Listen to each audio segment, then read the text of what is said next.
أشهد أن محمدا عبده ورسوله المحبوب أما بعد فقد قال الله تعالى في الكلام المبين مخاطبا للمؤمنين يا أيها الذين آمنوا صلوا عليه وسلموا تسليما اللهم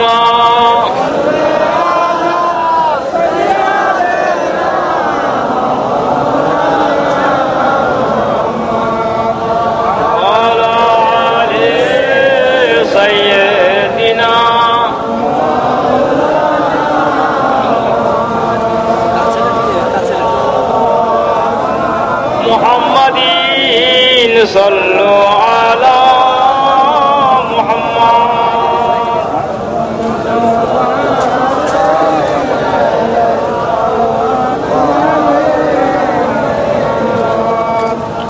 हर दम जुबान से निकालो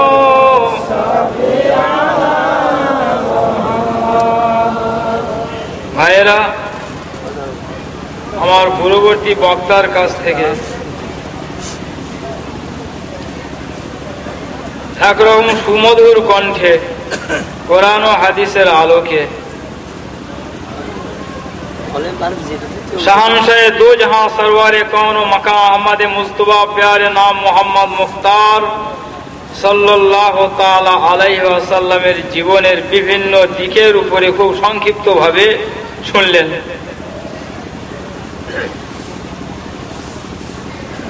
এখন আপনাদের সম্মুখে আমি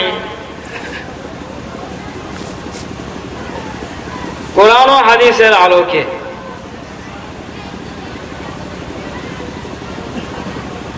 আমার শাহানশাহে দো জাহাं রাসূল আরবি সাল্লাল্লাহু তাআলা আলাইহি ওয়াসাল্লামের সম্পর্কে শোনাতেও বাধ্য। কেন? আমরা ভারতবাসী, আমাদের একটা দায়িত্ব আছে যে আমাদের প্রাইম মিনিস্টার যিনি সর্বদিক দিয়ে পৃথিবীর কাছে তাকে ইন্টারন্যাশনাল ফিগারে দেখানো, সেই জন্য দেখবেন সংবাদপত্রের শিরোনামে মনমোহনের ছবিটা খুব ফলাও করে দেখানো হয়। এরা দায়িত্ব ভারত সরকারের। অনুরূপ পাকিস্তান দেখাবে জারদারিকে, বাংলাদেশ দেখাবে শেখ হাসিনাকে। প্রত্যেক দেশ তার প্রাইম মিনিস্টারকে সবসময়ের জন্য আন্তর্জাতিক ক্ষেত্রে উঁচু করে দেখানোর চেষ্টা করে। ব্রাদারানে ইসলাম, এ তো হলো দেশেরই কথা, ভারতের কথা হলো, পাকিস্তানের কথা হলো, বাংলাদেশের কথা হলো।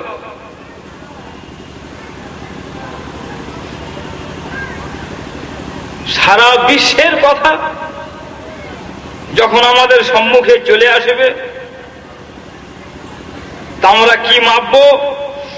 মনমোহন হলো ভারতবাসীর রাহবার, পথ প্রদর্শক।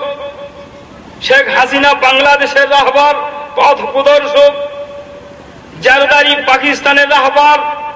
আর আমার শাহানশাহে দো জাহাं ইনসানিয়াতের রাহবার, সমস্ত জাহানের রাহবার, মানব জাতির রাহবার।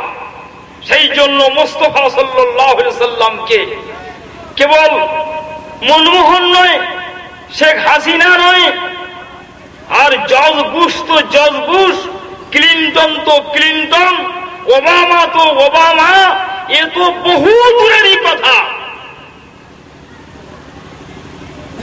এসব তো আউট অফ ইসলাম। ব্রাদার ইসলাম,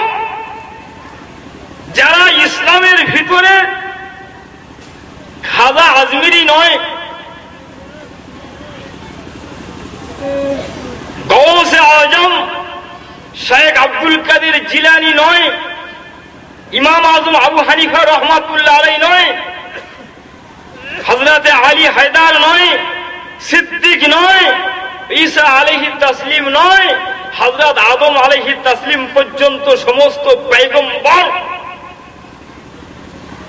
আর জিবরিল আমিন থেকে সমস্ত ফেরেশতা, তাদের উপরে যদি কেউ যদি থাকেন তিনি হচ্ছেন আমাদের মুস্তাফা মুহাম্মদ আরবি সাল্লাল্লাহু তাআলা আলাইহি ওয়াসাল্লাম।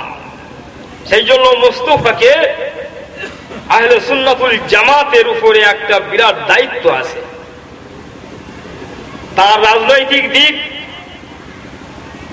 নিয়ে যদি আলোচনা করেন তা বর্তমান বিশ্বের সমস্ত নেতা মাথা নিচু করতে বাধ্য হবে। তার আধ্যাত্মিক দিক নিয়ে যদি আলোচনা করা হয় তো সমস্ত জাহান সব তারই নিচে আছে। ব্রাদারান ইসলাম, আল্লাহ রাসূল সরওয়ারে কায়নাত সাল্লাল্লাহু তাআলা আলাইহি ওয়াসাল্লামকে আমরা কিভাবে মানব? তো সাহাবায়ে কিরাম হলেন আমাদের নমুনা। তারা আমাদের মানানো শিখিয়েছেন। রাসূলকে মানা আর না মানা এর নাম হলো ঈমান, আর এর নাম হলো কুফরি। মানার নাম ঈমান, না মানার নাম হলো কুফরি। তো মানা হচ্ছে হাজার রকম, না মানা হচ্ছে হাজার রকম। এ প্যান্ডেল আজ বালু মাটির মানুষের শক্তি সামর্থ্য অনুযায়ী খাটিয়েছেন, তো দেখা যাচ্ছে প্যান্ডেল শেষ হয়ে গেছে, তার বাহিরে বহু মানুষ বসে আছেন। আরো যদি 500 মানুষ যদি চলে আসেন তো দেখা যাবে যে তারাও পর্যন্ত প্যান্ডেলের ভিতরে জায়গা পাবে না। এ তো সামান্য আমাদের মতো মৌলভী সাহেবদের আগমনের জন্য, শুভাগমনের জন্য, কলিকাতা নাখুদা মসজিদের ইমামের জন্য বালু মাটির মানুষ শক্তি সামর্থ্য অনুযায়ী প্যান্ডেল করেছেন, কিন্তু সেই প্যান্ডেলে জায়গা দিতে পারলেন না। প্যান্ডেলের বাহিরে বহু মানুষ। ব্রাদারান ইসলাম, আমার শাহানশাহে দোজাহার শুভাগমন হবে, রাসূলে আরবির শুভাগমন হবে, হাবিবুল্লাহ চলে আসবেন। রব্বুল আলামিন আল্লাহ প্যান্ডেলের ব্যবস্থা করেছেন, যে প্যান্ডেলের নাম কোরআন বলছে সামাউন, আসমান। তো খোদাই আসমান, খোদাই সামিয়ানা এমন ব্যাপক করে দিয়েছেন।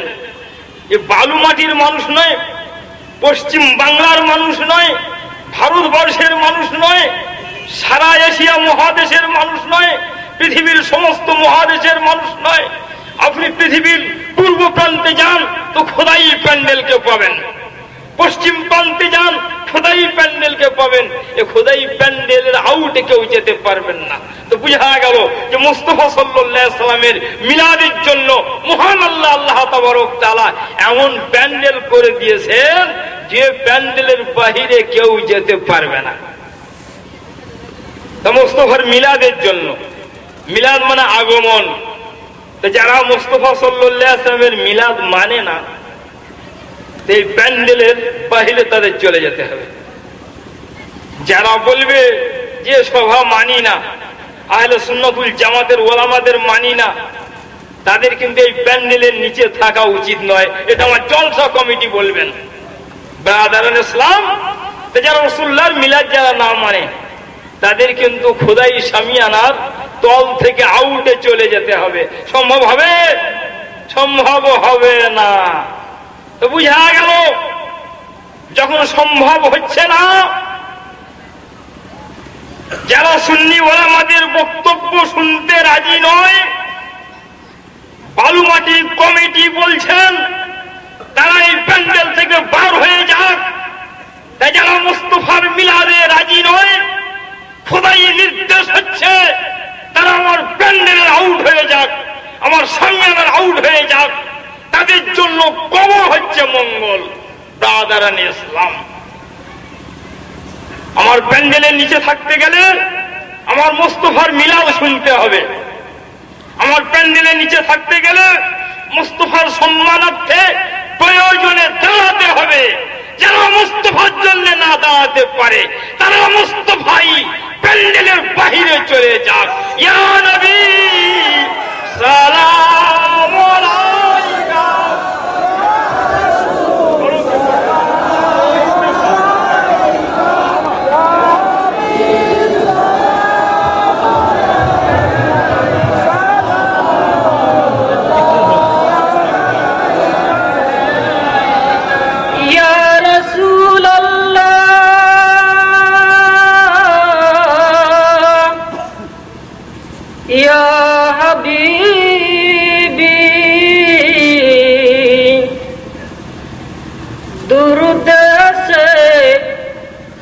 বাংলার জমিনে দাঁড়িয়েছি নবী তোমার তাজিমে, সালাম গাই সজল হৃদয়ে, দাও দেখা এক রাইকা।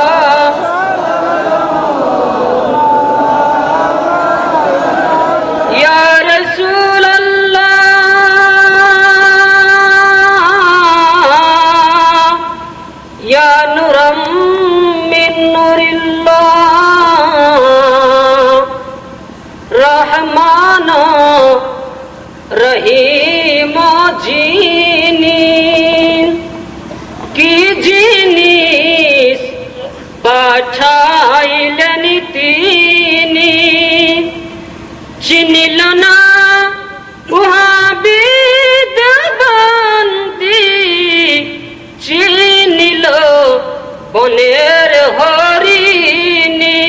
ইয়া নবী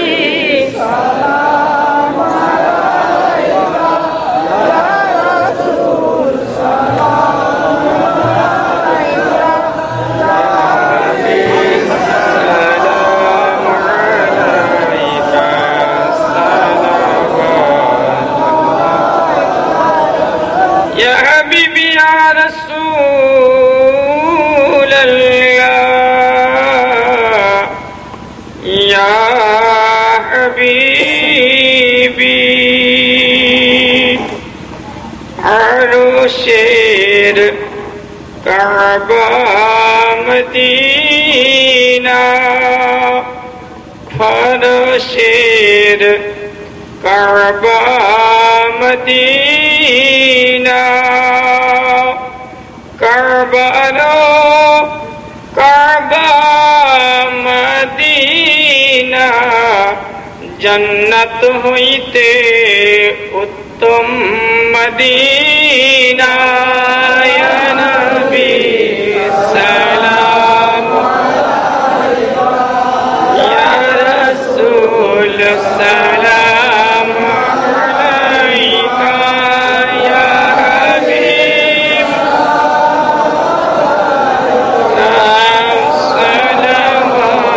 সালাওয়াতুল্লাহ আলাইকা। আসসালামু আলাইকুম। আহলে সুন্নাতুল জামাতের সবচাইতে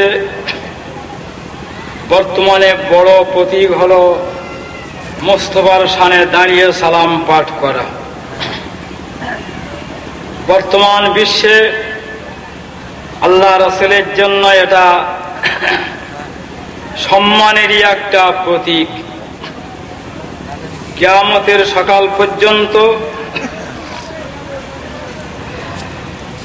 ওলামায়ে আহলে সুন্নাত মুস্তাফার শানে এর প্রতীককে সব সময়ের জন্য জাগিয়ে রাখার চেষ্টা করে যাবেন, এটাই হলো তাদের দায়িত্ব। সাহাবায়ে কেরাম আল্লাহ রসুলের সঙ্গে কি ব্যবহার করেছেন, আফসোস আর দুঃখ।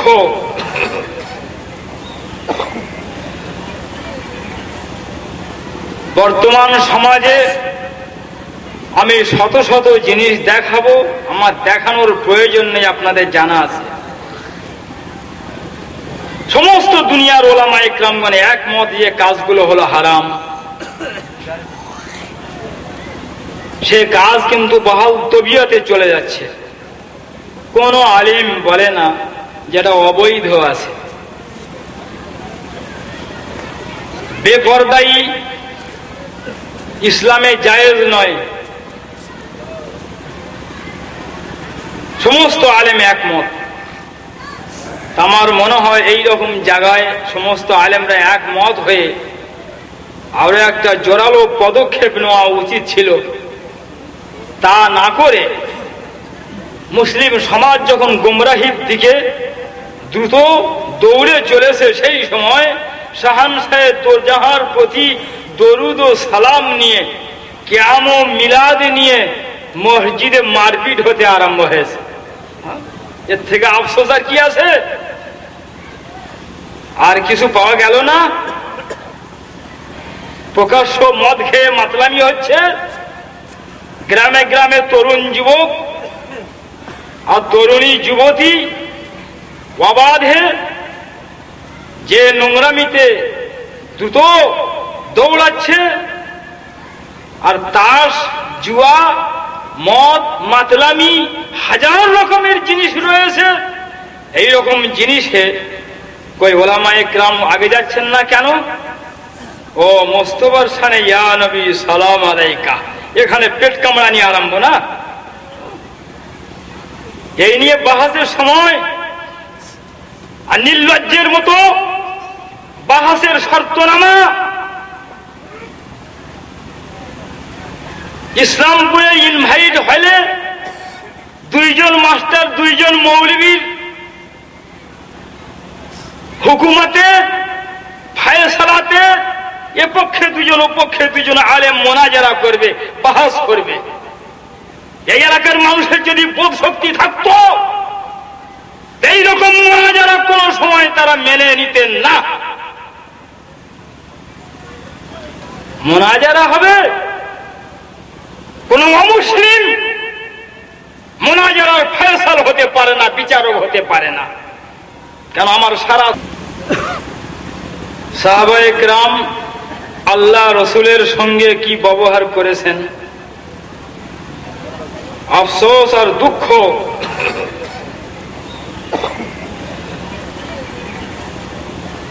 বর্তমান সমাজে আমি শত শত জিনিস দেখাবো, আমার দেখানোর প্রয়োজন নেই, আপনাদের জানা আছে। সমস্ত দুনিয়ার ওলামা ইকরামগণ একমত যে কাজগুলো হলো হারাম, সে কাজ কিন্তু বহাল তবিয়তে চলে যাচ্ছে। কোন আলিম বলে না যেটা অবৈধ আছে। বেপরদাই ইসলামে জায়েজ নয়, সমস্ত আলেম একমত। আমার মনে হয় এই রকম জায়গায় সমস্ত আলেমরা একমত হয়ে আরো একটা জোরালো পদক্ষেপ নেওয়া উচিত ছিল। তা না করে মুসলিম সমাজ যখন গুমরাহির দিকে দ্রুত দৌড়ে চলেছে, সেই সময় শাহানশাহে দোজাহার প্রতি দরুদ ও সালাম নিয়ে, কিয়াম ও মিলাদ নিয়ে মসজিদে মারপিট হতে আরম্ভ হয়েছে। এর থেকে আফসোস আর কি আছে? আর কিছু পাওয়া গেল না।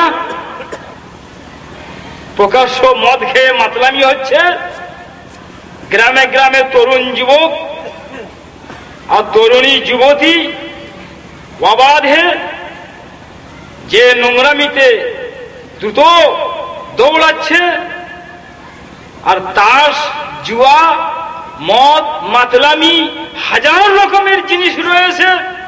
এই রকম জিনিসে কই ওলামা ইকরাম আগে যাচ্ছেন না কেন?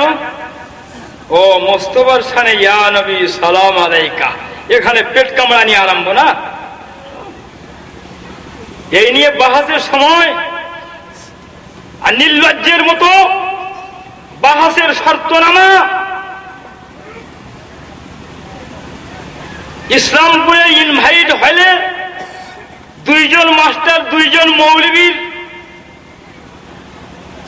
হুকুমতে ফায়সালাতে এ পক্ষে দুজন আলেম মোনাজারা করবে, বাহাস করবে। এই এলাকার মানুষের যদি বোধ শক্তি থাকতো, এইরকম মোনাজারা কোন সময় তারা মেনে নিতেন না। মোনাজারা হবে, কোন অমুসলিম মোনাজারার ফয়সাল হতে পারে না, বিচারক হতে পারে না। কেন? আমার সারা শরীয়ত সম্পর্কে তিনি সম অবগত নন। কোন মুসলমান ব্যক্তিগতভাবে, পার্টিকুলার ভাবে, নির্দিষ্ট ভাবে এই মোনাজারার বিচারক হতে পারে না। কোন মাওলানা হতে পারে না, কোন মাস্টার হতে পারে না। কেন? মুসলমান মাস্টার যদি হয় যে আমি বেরেলি নয় আর দেওবন্দি নয়, এটা নেকামো কথা। নিশ্চয়ই ওর আন্তরিক ভাবে কোন একটা দিকে ঢলে থাকবে, যে কোনদিন বিচারক হতে পারে না। কোন মৌলবীও হতে পারে না। সে মৌলবী হয় কিয়াম করে অথবা কিয়াম না করে। সেই জন্য বলছি, আজ মিলাদ কিয়ামে পেট কামড়ানি। সাহাবায়ে কেরামগণ রসুলে আরবিকে যে মোহাব্বত করেছেন, আল্লাহ রসুলকে যে সম্মান দিয়েছেন, সেই সম্মান হলো কিয়ামতের সকাল পর্যন্ত মুমিন মুসলমানদের জন্য একটা প্রতীক। দুনিয়ার কোন মুসলমান সাহাবায়ে কেরামদের থেকে মুস্তাফাকে না বেশি চিনেছে, না বেশি চিনবে, না মুস্তাফার সাল্লাল্লাহু আলাইহি সাল্লামের সাহাবায়ে কেরামদের থেকে বেশি কেউ তাদের তাজিম করতে পারবে। সাহাবায়ে কেরাম যা করেছেন, আম সাহাবাদের অবস্থা, সাধারণ সাহাবাদের অবস্থা খালি একবার দেখলে আশ্চর্য হয়ে যাবেন। খালি বুখারী বুখারী। আমাদের ভিতরে একটা গোষ্ঠী পয়দা হয়ে গেছে, এরা হানাফি মাযহাব নাম শুনলে এদের গা শিরশিরি করে, গা চুলকানি আরম্ভ হয়, খালি বলে বুখারী শরীফে দেখাতে হবে। বুখারী কত পড়েছো তুমি? বুখারী শরীফের হাদিস শোনো। ইমাম বুখারী কে ছিলেন শোনো। উরওয়া ইবনে মাসউদ ইসলাম গ্রহণ করার পূর্বে কাফেরদের মধ্যে ছিল একজন জাহাবাজ কাফের, সারা দুনিয়া ঘোরা কাফের, কাফেরদের একজন সুপণ্ডিত কাফের, অভিজ্ঞ কাফের। আল্লাহ রাসূল যখন মদিনা শরীফ থেকে ফেরবার ব্যাক করতেছেন মক্কায়, তা কাফেরদের টনক নড়ে গেছে, সব মিটিং আরম্ভ করে দিয়েছে। বলছে আচ্ছা মুহাম্মদ এত শক্তি ধরেছে, বিতাড়িত হয়ে মদিনায় গেল, কোন সাহসে ফের আমাদের দেশে আসছে?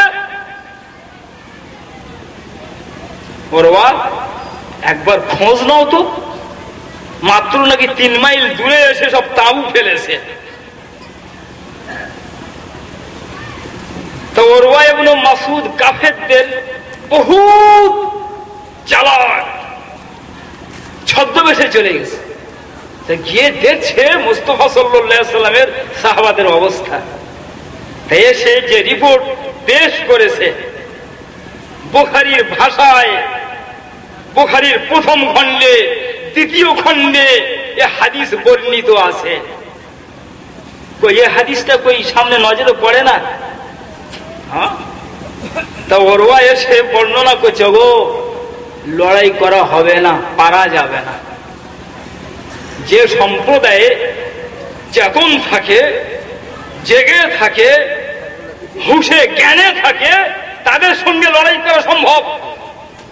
কিন্তু যে সম্প্রদায় পাগল হয়ে গেছে, উন্মাদ হয়ে গেছে, মস্তি চলে গেছে, তাদের সঙ্গে লড়াই করা যাবে না।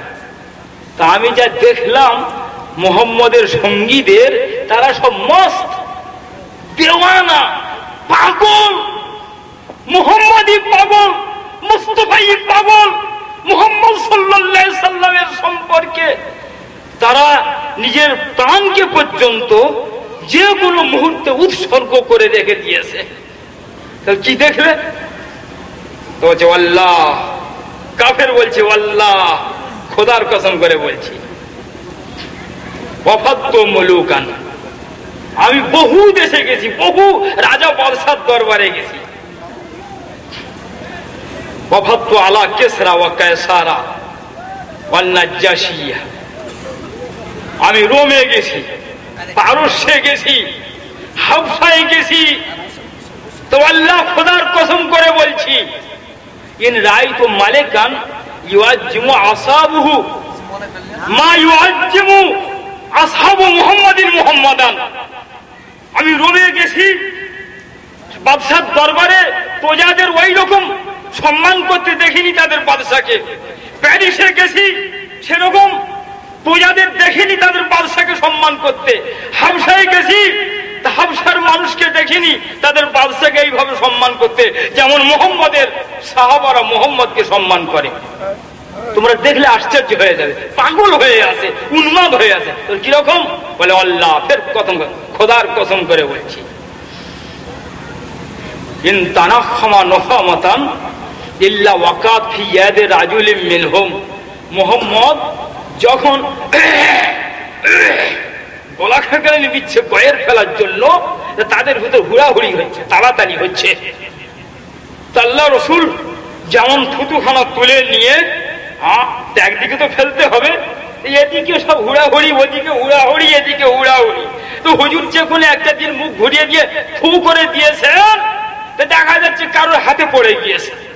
তো যেমন হাতে যার পড়ে গিয়েছে, ও এত দ্রুত দালাকা ওয়াজহাহু ওয়াজালদাহু, সঙ্গে সঙ্গে নিজের হাত এক সেকেন্ড আর বিলম্ব না করে নিজের মুখে আর গায়েতে সঙ্গে সঙ্গে মলে নিয়ে নিচ্ছে। আর বলছে যে না পেয়েছে, শেষে গিয়ে ওই হাতের সঙ্গে হাত মিলিয়ে নিয়ে চোখে মুখে বুলাচ্ছে। তা যারা মুহাম্মদ সাল্লাল্লাহু আলাইহি ওয়াসাল্লামের থুতুকে মাটি ফেলতে দেয় না, সেই মুহাম্মদ সাল্লাল্লাহু আলাইহি ওয়াসাল্লামের রক্ত কি তারা কি জমিনে ফেলতে দিবে?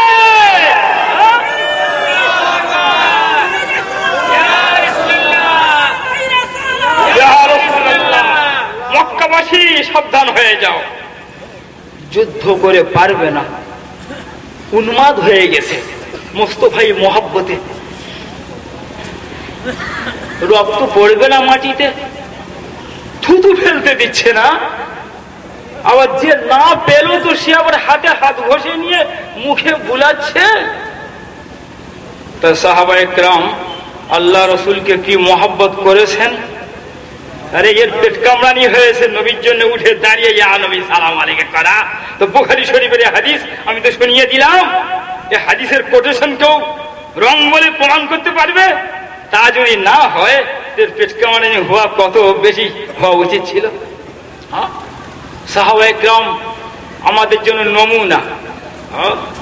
ব্রাদারান ইসলাম যে রসুলের থুতু মাটিতে তারা ফেলতে দিতে চায় না।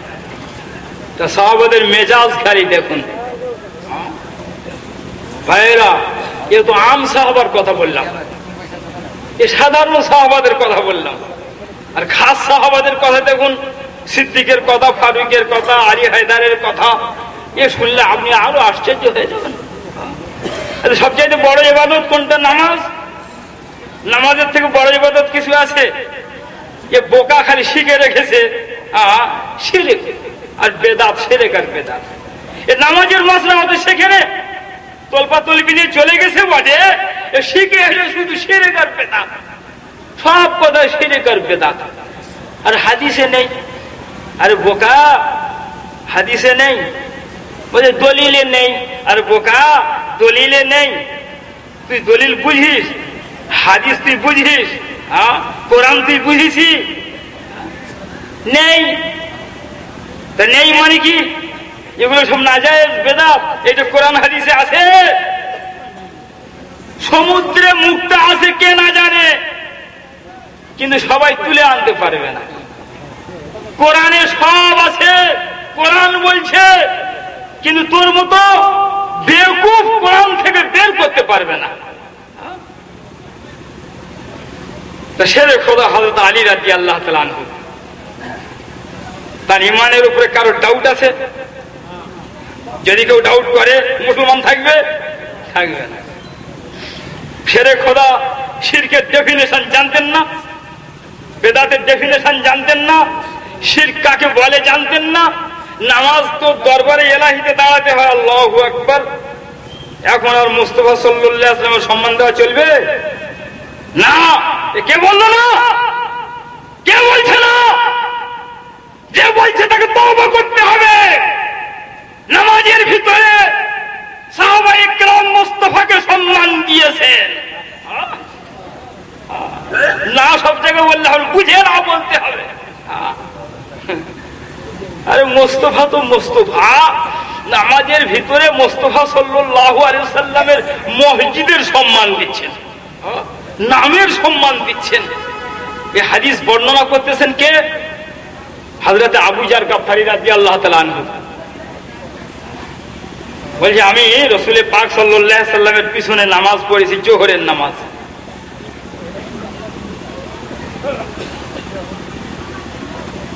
সাল্লাইতু মা রাসূলিল্লাহ সাল্লাল্লাহু আলাইহি ওয়াসাল্লাম সালাতাল জোহর, হুজুরের সঙ্গে আমি জোহরের নামাজ পড়ে নিয়েছি।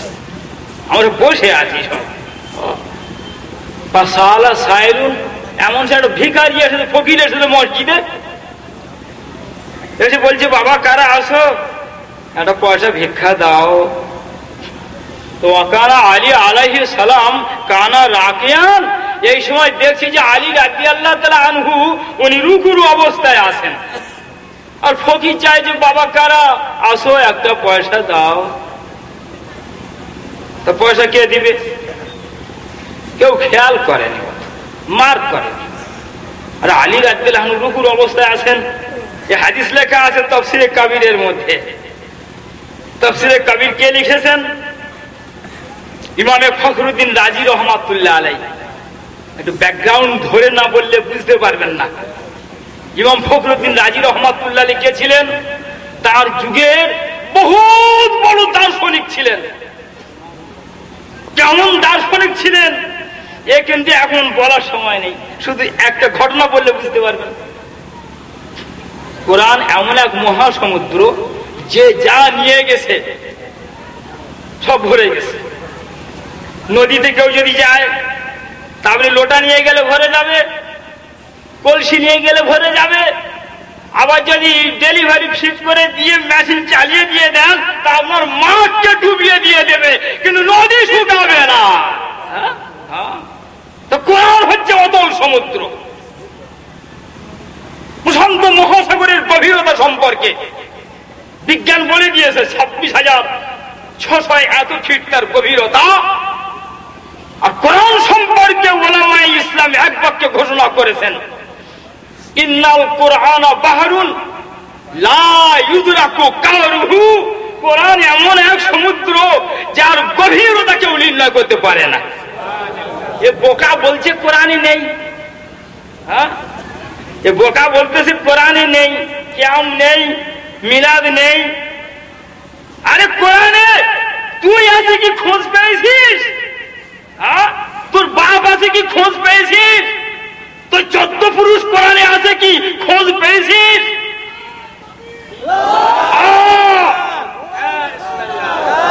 যদি পেয়ে থাকিস তো আমাকে দেখিয়ে দে।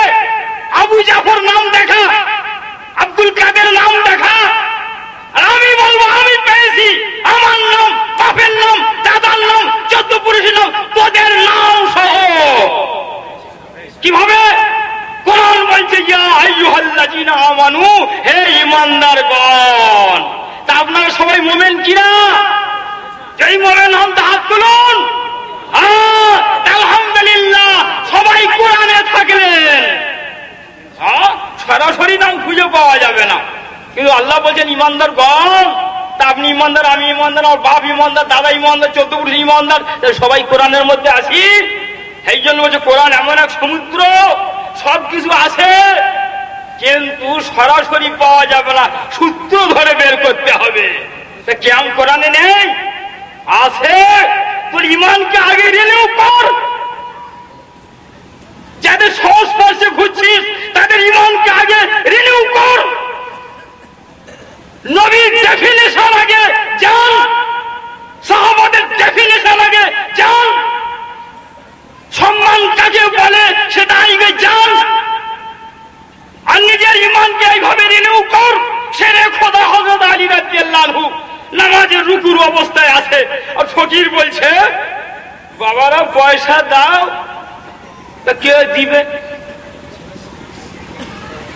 হযরত ইমাম ফখরুদ্দিন রাজি রহমাতুল্লাহ আলাইহি এই হাদিস বর্ণনা করতেছেন, কারো বাপের শক্তি যদি থাকে তোমার হাদিস এই কোটেশনটাকে রং বলে প্রকাশ করুক, সামনে আসুক। ইমাম ফখরুদ্দিন রাজিকে আগে বলে দিয়ে দিকে তারপরে হাদিস বলছি। ইমাম ফখরুদ্দিন রাজি কোরআনের এত বড় ভাষ্যকার ছিলেন, 16 খণ্ডে সমাপ্ত করেছেন তার তফসির খানা। আলহামদুলিল্লাহ এই তফসির আমার কাছে আছে। তফসির পড়লে মনে হবে যেন কোরআন শুধু দর্শনে ভরা। তিনি কেমন দার্শনিক ছিলেন? তাই জীবনের শেষে ওনার ব্রেনে একটু ডিফেক্ট চলে এসেছিল। একদিন একটা ছাগলকে ধরেছে, খাসিকে, বড় খাসির কান ধরে নিয়ে, কান ধরে আর দর্শনের প্রথম থেকে শেষ পর্যন্ত সমস্ত মশলাগুলো কান ধরে শোনাচ্ছে।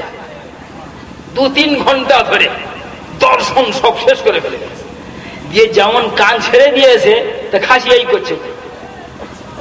হ্যাঁ, দেখবেন ছাগলের কান ধরবেন আর যেমন কান ছাড়বেন ওই করে। তো উনি বুঝছেন যে আমি যা বললাম এ বুঝতে পারেন, তা আবার ধরে নিয়েছে, কান ধরে নিয়ে আবার শুরু করে দিয়েছেন, আবার 2 ঘন্টা পরে যেমন কান ছেড়ে দিয়েছেন এই করছে। কয়েকবার করার পরে বিরক্তি এসে গেছে, খাসিকে ধরে নিজে বিসমিল্লাহ আল্লাহু আকবার বলে জবাই করে দিয়েছে। তো এই খাসির মাংস যত মানুষ খেয়েছিল তা আল্লাহ তাবারক তাআলা ইমাম ফখরুদ্দিন রাজি রহমাতুল্লাহ আলাইহির দর্শনের কানেকশন এমন চলে এসেছে খাসির ভিতর দিয়ে, তারাও পর্যন্ত যুগের বড় বড় দার্শনিক হয়ে গিয়েছিলেন। তাই বুঝুন, ইনি এই হাদিস পেশ করতেছেন, শেরে খোদার হাদিস। বাবা পয়সা দাও, তো কে পয়সা দিবে? কেউ দেয়। তো ফামা লাম ইউতিহি আহাদুন শাইয়া, কেউ কিছু দেয়নি। তো ফকির 1বার 2বার 3বার চাওয়ার পরে বিরক্ত হয়ে গেছে। তো ফকির আর কি করবে, তা হাত তুলে দিয়েছে। ফকির 2টো হাত আসমানের দিকে তুলে দিয়ে বলতেছেন, আল্লাহুম্মা শাহাদ, হে পরওয়ারদিগার বেনিয়াল রব্বুল আলামিন, আল্লাহ তুমি সাক্ষী থাকো, ইন্নী সাআলতু ফি মসজিদের রাসূল, নবীর মসজিদে আমি চাইলাম, ভিক্ষা চাইলাম, হাত লম্বা করে দিলাম, তো ফামা আতানি আহাদুন শাইয়া, কেউ আমার একটা পয়সা দিল না। তো হযরত আলী রাদিয়াল্লাহু আনহুর মাইন্ডে লেগে গেছে, যারা আমার নবীর মসজিদের বদনাম হয়ে যাচ্ছে, বলছে কি যে আল্লাহ নবীর মসজিদে আমি চাইলাম কেউ দিল না। তা আলী রাদিয়াল্লাহু আনহুর ব্রেনে অ্যাটাক করেছে কথাটা, আরে নবীর মসজিদ কথা বলেছে, তাহলে বদনাম হয়ে যাচ্ছে।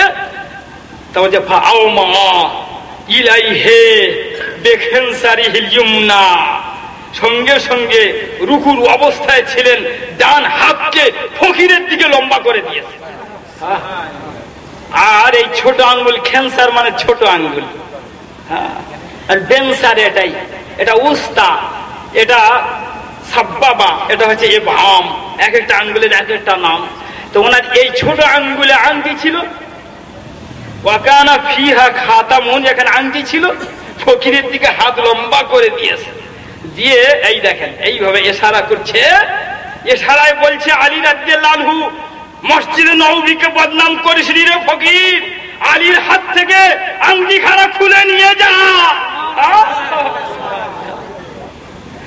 তো আকবাল সায়েলো, ফকির আস্তে আস্তে ধীরে ধীরে আসছে, যে হাত পেয়ে গেছি, আংটি রয়েছে। ও আখাযাল খাতাম বিমারাইন নবী সাল্লাল্লাহু আলাইহি সাল্লাম, আর হুজুর দেখতেছেন, আর হুজুরের সামনে ধীরে ধীরে ফকির এসে হযরত আলীর হাত থেকে আংটি খানা খুলে নিয়ে চলে। আর এ হাদিস তো হাদিস বলে দিলাম, এর থেকে পয়েন্ট কি বার হচ্ছে যে শেরে খোদা নামাজের অবস্থায়, নামাজের একটা মেন পজিশনে দাঁড়িয়ে রুকুর অবস্থায় মসজিদে নববীর সম্মানকে রক্ষা করার জন্য নিজের হাতের আঙ্গুলিকে দান করে দিচ্ছেন, ফকিরের দিকে বাড়িয়ে দিয়ে দিচ্ছেন। কোন দুনিয়ার মুফতি আছে যে শেরে খোদার এই নামাজকে বাতিল বলে ফতোয়া দিয়ে দেয়? তা যদি না হয় তাহলে বুঝা গেল যে নামাজের অবস্থায় সাহাবায়ে কেরামগণ মুস্তাফার মসজিদের বদনাম পর্যন্ত বরদাস্ত করতে পারেননি। এটা হলো সাহাবাদের মেজাজ। আর এ ওয়াহাবির মেজাজ, ও নামাজের অবস্থায় মুস্তাফার সম্মান। মুস্তাফা যখন প্রদীপ জ্বলে তো কজন জ্বলে জানেন? ল্যাম্প যখন জ্বলে না, তা 3 জন জ্বলে। আমি 2 জনকে বলে দিচ্ছি, কিন্তু 3 নম্বরটা আপনারা যদি বলেন তো আমি খুশি হয়ে যাব। কেউ যদি বলে দিতে পারেন, ল্যাম্প বা প্রদীপ জ্বলে তার নিজের আগুনে নিজে জ্বলে, কেউ তো স্বাভাবিক কথাও জ্বলবে। আর আরেকজন জ্বলে পোকা, আগুনের ইশকে থামতে পারে না, নিজে ঝাঁপ দিয়ে দেয় প্রদীপের উপর, ও জ্বলে যায়, পুড়ে যায়। আরেকজন জ্বলে, ও তো নিজের আগুনে জ্বললো। আর পোকা ইশকের আগুনে জ্বললো, মুহাব্বতে গিয়ে আগুনের কাছে নিজের অস্তিত্বকে বিলীন করে দিয়ে দিল। কিন্তু আর একজন জ্বলছে পাশে দাঁড়িয়ে দাঁড়িয়ে, ওর গায়ে আগুন লাগেনি কিন্তু, আর ওর জ্বলাটা আশ্চর্য জ্বলা। কে বলেন তো? হিংসুক। হ্যাঁ, ও বলছে আরে এই পোকাগুলো সব বোকা, বলছে পোকাগুলো সব বোকা, দেখো না কেমন আগুনে গিয়ে ঝাঁপ দিচ্ছে আর কিভাবে সব পুড়ে মরছে। হ্যাঁ, দেখেছেন তো? ওরে প্রদীপ জ্বলে আগুনে জ্বলে, পোকা জ্বলে ইশকের আগুনে, আর এই হিংসুক জ্বলে হিংসার আগুনে। আরে মুহাব্বতে আহলে সুন্নাত দাঁড়াচ্ছে, আর ও ওখান থেকে পেট কামড়ানি শুরু হয়ে যাচ্ছে।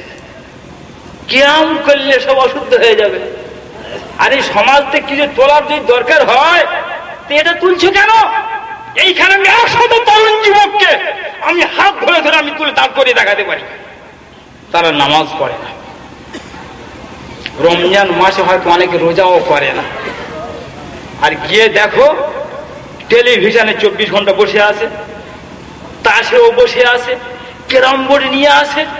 কিন্তু আজকে সেই সমস্ত তরুণ যুবক, তাদের মনে কি একটা আবেগ এসেছে, সবাই মিলে সহযোগিতা করে এই প্যান্ডেল খাটিয়ে, আর সুদূর আমাদের মার্কাজ বা সেন্টার থেকে সেই বড় মানুষটা যার কথার উপরে ভিত্তি করে আমরা সব অনেক সময় ঈদ চাঁদের নামাজ সব পড়ি, কলিকাতা না খোদা মসজিদের ইমামকে হাজির করে দিয়ে এখানে বসে গেছেন। ওরা তো গান শোনা ছেলে, তাস খেলা ছেলে। আজকের আমার মতো আলিম এখানে দাঁড়িয়ে ইয়া নবী করবো, তো ওরা সবাই ইশকে উঠে পড়ছে। এটা খুব খারাপ হলো না? এইটাকে তুলে দিতে হবে। লজ্জা করার কথা। আরে এ কি দেখলে? নামাজের ভিতরে শেরে খোদাকে দেখলে না যে নামাজের ভিতরে দান করছে? আসে কেউ যে ফকির জুমার দিনে আসবে, মসজিদে বলবে বাবা কেউ ভিক্ষা দাও, যদি কেউ পকেট থেকে ভিক্ষা দেয় ওর নামাজ ফাসিদ হয়ে যাবে, বাতিল হয়ে যাবে। কিন্তু আলী রাদিয়াল্লাহু তাআলা আনহুর নামাজ ফাসিদ বলেননি, বাতিল বলেননি। মুস্তাফার সামনে ফকির হাতের আংটিখানা খুলে নিয়ে চলে গেছে। কেন? হুজুর দেখেছেন যে আলী মাইন্ড করেছে একটা কথায়, ফকির বলেছে আমার মসজিদের কথা, তা আলীর ব্রেন কাজ করেছে, নবীর মসজিদের বদনাম হয়ে যাচ্ছে, তাই সেই জন্য নিজের হাতের আংটিখানা নামাজের অবস্থায় দান করে। এটা শিরকে হলো না? তো বেদাত তো হলো না? ও, তাহলে বুঝা গেল যে সাহাবায়ে কেরামদের মেজাজ নামাজের ভিতরে মুস্তাফা তো মুস্তাফার মসজিদের সম্মানের দিকে লক্ষ্য রাখে। আল্লাহুম্মা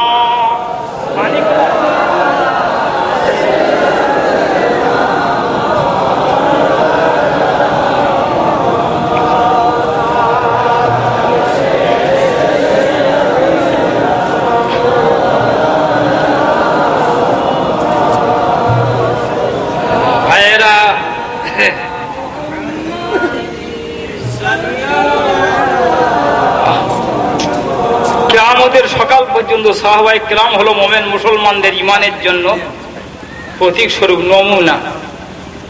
নমুনার মাল নিখুঁত হয়, নমুনার মাল নিখুঁত। হ্যাঁ, তাদের ঈমান নিখুঁত, তাদের নামাজ ছিল নিখুঁত, তাদের নামাজ হচ্ছে আলাদা, আমাদের নামাজ আলাদা। ভণ্ডামি নামাজ তাদের ছিল না, আর আমাদের ভণ্ডামি নামাজ দেখবেন, নামাজের দাওয়াত, খালি শুধু নামাজের দাওয়াত। হ্যাঁ, এই শেরে খোদা তার নামাজ কেমন ছিল? তা যুদ্ধের ময়দানে গেছে, দেহে তীর ঢুকে গেছে, তা সাহাবায়ে কেরাম তাড়াতাড়ি করে তীর টানতেছেন, গা মারছে। কে? শেরে খোদা। ইনি কে? যিনি যুদ্ধের ময়দানে গিয়ে জমিনে লাথি মেরে বলতেন, এই কাফেরের দল, আমি কে চিনিস? আনাল্লাযী সাম্মাতনি উম্মি হায়দার, আমার মা আমাকে টাইগার নাম দিয়েছে। শত্রুপক্ষ দুরু দুরু করে কাঁপত।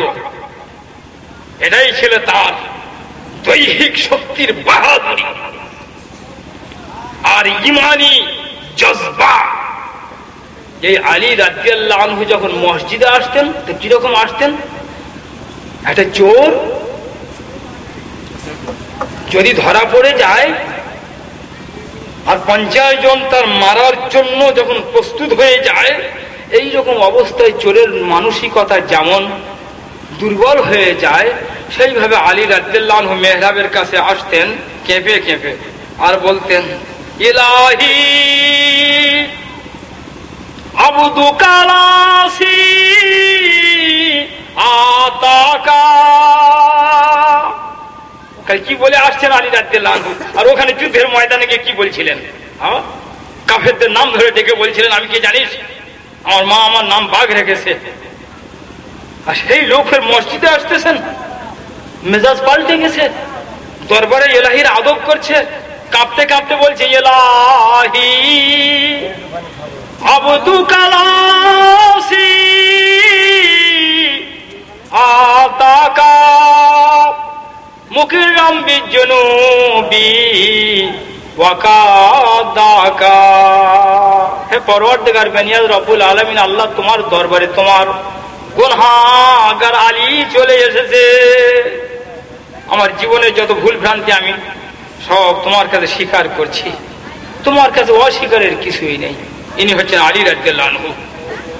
তাই দেখেন, তীর ধরে যখন টানতেছে সাহাবারা, তো হবে না, কি বাহাদুর বলছে হবে না, তো হুজুর গরমে গরমে তীরটা তো বের করে দিলে সহজ হয়, আর যত দেরি হবে ব্যথা বেশি হবে, আমরা বের করে দিব। তো যে এখন নয়, তো কখন? আমি নামাজ যখন শুরু করে দিব তখন। হ্যাঁ, নামাজ শুরু করে দিব তখন। আরে কি নামাজ? আপনার নামাজ আমার নামাজ দুনিয়া জানে। আর আলী রাদিয়াল্লাহু আনহু কি নামাজ শুরু করে দিবে? যে তীর এখনো টানা হেজরা করে পারা যাচ্ছে না, তখন পারা যাবে? তা আলী রাদিয়াল্লাহু আনহু আল্লাহু আকবার। সাহাবায়ে কেরাম পাশ থেকে দাঁড়িয়ে তীর টেনে হেসে নিচ্ছেন, তো মাসি নড়ে তো আলী নড়ে না।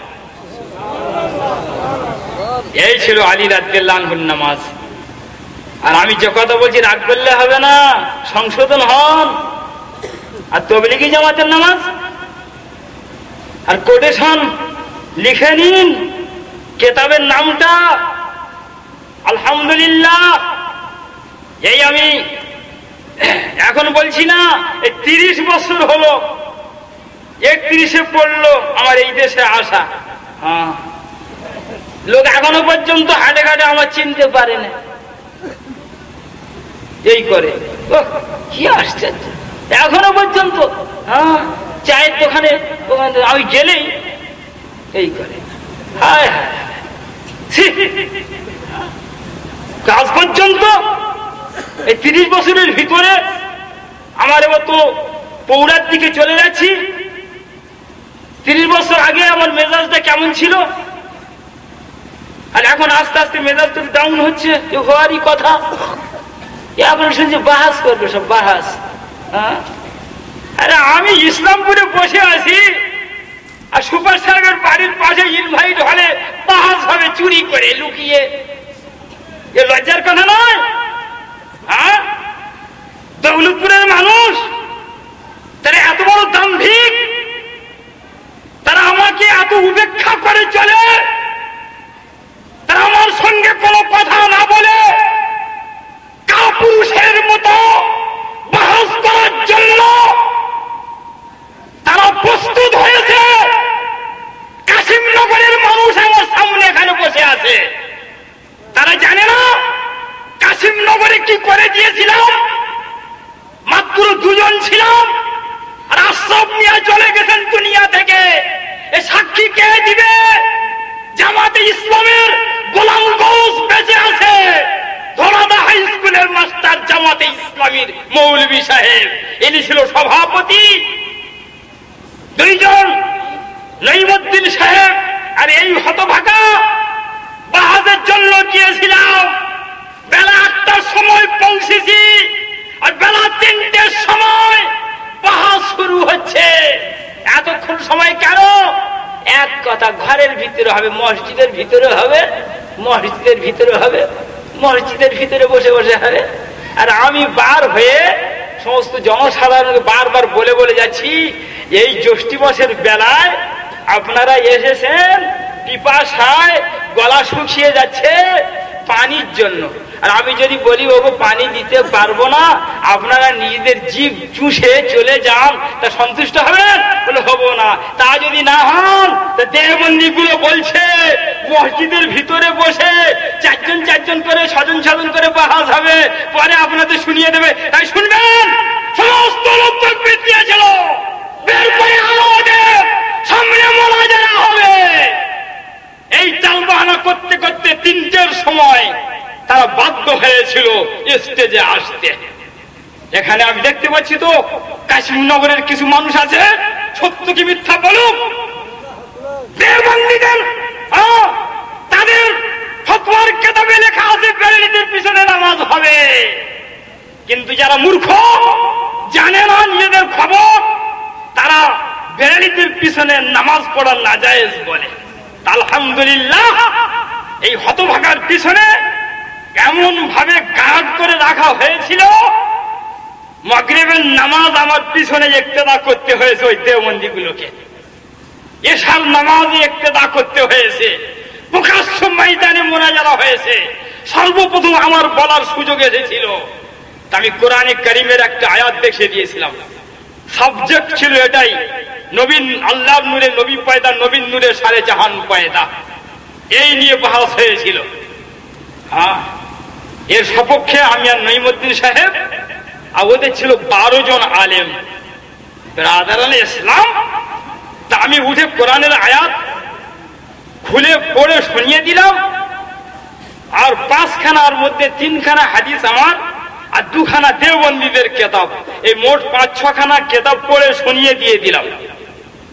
দেওয়ার পরে বসেছি, তো ঘাসিপুরের একটা মুফতি মুফতি নয়, উঠে বলছে আল্লাহ নূরে নবী পয়দা, নবীর নূরে সারে জাহান পয়দা যদি হাদিস থেকে দেখিয়ে দিতে পারে তা আমরা মেনে নিব।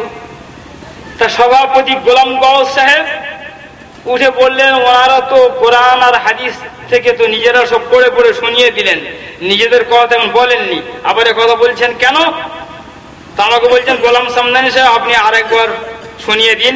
তাল মাওয়াহিবুল লাদুনিয়া এই কিতাবখানা আমি খুলে নিয়ে বলছি, ভাইয়েরা আমি কিতাবখানা কিন্তু পড়ে পড়ে শুনিয়ে দিছি, তাতে উনি বলতেছেন যে আমাদের দেখিয়ে দিলে আমরা মেনে নিব। এই কিতাবখানা আমি ওনার হাতে ধরিয়ে দিচ্ছি, উনি পড়ে হাদিসটা মানে করে দিয়ে দিচ্ছি।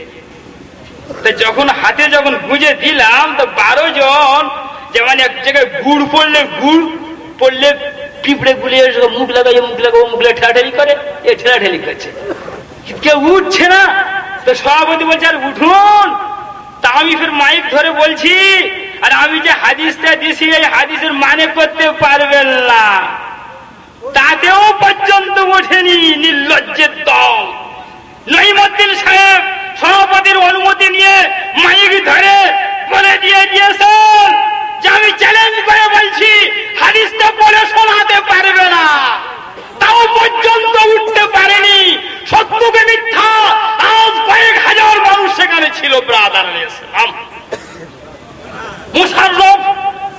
এ গীবত করা নয়, আপনারা সবক দিচ্ছি, সবক। কেন আপনারা কাপুরুষের মতো বাহস করতে যাচ্ছেন ওইখানে দুজন দুজন করে? ইতিপূর্বে কি হয়নি দুজন দুজন বাহাস বেরিয়ে এসে বলছে আমরা জিতে গেছি, ওরা বলছে আমরা জিতে গেছি। তখন আপনারা কি বলে দেন এরাও মিথ্যাবাদী, ওরা মিথ্যাবাদী। হ্যাঁ, আবার সেই কাজে তো ব্রাদার ইসলামী মোশাররফ মানিকনগরের শাইখুল হাদিস বিড়ি খোরেরা যেমন কাজ করে, পকেট থেকে উনি উঠেছেন, একটা দেশলাই বের করেছে আর দুটো মোমবাতি বের করেছে। বের করে একটা থেকে জ্বালাচ্ছেন, ভাইয়েরা এই যখন মোমবাতি জ্বালালাম, তো লোকে হু হা কেউ কিছু করছে না। ফের ওর থেকে আরেকটা মোমবাতি জ্বালিয়ে নিয়ে নিল। এই দেখুন এই দ্বিতীয় মোমবাতিটা জ্বালালাম প্রথমটার থেকে, তা নিশ্চয়ই প্রথমটার একটা অংশ দ্বিতীয়টার মধ্যে চলে এসেছে। তা আল্লাহর নূরে যদি নবী পয়দা হয়, তা নবীর একটা অংশ তারই নবীর মধ্যে আসবে, আল্লাহর একটা অংশ নবীর মধ্যে চলে আসবে। এ কথা যারা বলবে শিরক হবে, তাদের পিছনে নামাজ হবে না। যেমন বললো হাসছে, আমি উঠলাম, উঠে বললাম ভাইয়েরা এ মোশাররফ হলো আমার ছাত্র। কেন এটা মোনাজারের একটা ঢং কৌশল, কথা বলুন তো। আসল খানে যে আমার কাছে খুব বেশি পড়াশোনা করে তা নয়, আমি খুব বেশি বড় আলেম তা নয়, আলিয়ার মধ্যে চাকরি করি, তো সার্টিফিকেট নেওয়ার জন্য ওখানে ভর্তি হয়েছিল। আর আমি কেমন পড়াতে পারি না পারি, আমি তফসিরে জাল্লায়ন পড়াতাম, তা 2-3 দিন ও আমার ক্লাসে বসেছিল। তা আমার তো বলার একটা হক আছে কিনা। তা আমি বলি যে মোশাররফ হলে আমার ছাত্র। আর ঘটনাক্রমে আমাদের উদাহরণটা ও নিজে ভুলবশত দিয়ে দিয়েছে। আচ্ছা ভাইয়েরা, একটা প্রদীপ থেকে আরেকটা প্রদীপ যদি জ্বালানো হয়, তো প্রথমটা কত কমে যায়? তা চারিদিক দিয়ে লোক বলছে কিছু কমবে না।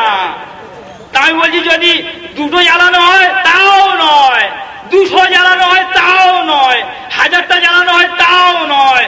আমি বলি যদি হতো খোদার নূর কম হয়ে গেল, আল্লাহু আকবার, নারায়ে তাকবীর আর নারায়ে তাকবীর হয়ে গেল। মাগরিবের টাইম হলো, আমার পিছনে নামাজ পড়লো, এশার টাইম হলো, এই মাঝখানে আশরাফ মিয়া চলে গেছেন যে ব্রাদারুল ইসলাম, উনি পড়ে শোনাচ্ছেন এশার নামাজের পরে। বেলনবী জামাতের পক্ষ থেকে আমাদের নাম বলে এনারা কোরআন হাদিস থেকে প্রমাণ করে দিলেন আল্লাহ নূরের নবী পয়দা, নবীর নূরের সারে জাহান পয়দা। আর দেওবন্দীরা এর সপক্ষে কিছু দলিল আনতে পারেননি। হলো, তারপরের দিন গিয়ে গাদ্দার দল, মিথ্যাবাদী দল ফের বিজ্ঞাপন করে দিয়েছে, রুহুল আমিন সাহেব কোথাকার এক মৌলবীর নাম দিয়ে যে তিনি বলেছেন আল্লাহ নূরের নবী পয়দা, নবীর নূরের সারে জাহান পয়দা বললে শিরিক হয়ে যাবে, অতএব গোলাম সামদানি নঈমুদ্দিনের পিছনে নামাজ হবে না। কথা বলেন তো, সেই গাদ্দারি 1000 লোকের সামনে যদি তারা এইভাবে গাদ্দারি করতে পারে, মিথ্যা কথা যদি প্রচার করতে পারে, আর ইনভাইট হলে দুজন দুজন সেখানে মুনাজারা হবে, তাদের মুখে কোনোদিন হাত দিতে পারবেন? হ্যাঁ, সেই জন্য ব্রাদার ইসলাম শেষে দেখছি দৌলতাবাদপুর থেকে আমার কাছে লোক গেছে, তোমাদের মোনাজারায় যাবো কেন? ভালো মোনাজারা হয় এই যুগে যদি সাহাবায়ে কেরামদের ইতিহাস একবার যদি দেখা হয়, তাবিঈনদের ইতিহাস যদি দেখা হয়, ইমামদের ইতিহাস যদি দেখা হয়, ইমাম মালিক রহমাতুল্লাহ আলাইহি সারা জীবন মক্কা শরীফে ছিলেন, মদিনা শরীফে ছিলেন, জীবনে একবার হজ করেছেন, মক্কায় এসেছেন।